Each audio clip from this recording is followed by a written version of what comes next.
देखिए, मेरे ख़्याल में हमें अपने जज़्बात जो होते हैं, अपने एहसासात जो होते हैं, उनको हमें अपने अंदर रखना आना चाहिए।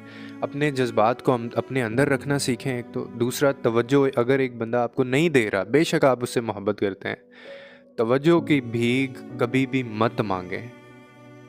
आप वक़्त की भीख नहीं माँग सकते किसी से, और अगर आपको माँग के वक़्त लेना पड़ रहा है ना किसी से, तो नहीं चाहिए। अगर कोई आपको इग्नोर कर रहा है, 1-2 दफ़ा उसके पास जाने पे, उससे बात करने पे, फिर भी अगर उसका एटीट्यूड आपसे नहीं बदल रहा है, तो आप 10 कदम पीछे हट जाएँ। और इसी तरह अगर कोई आपकी तरफ नहीं देख रहा है, तो आप उसको देखने पे मजबूर मत करें।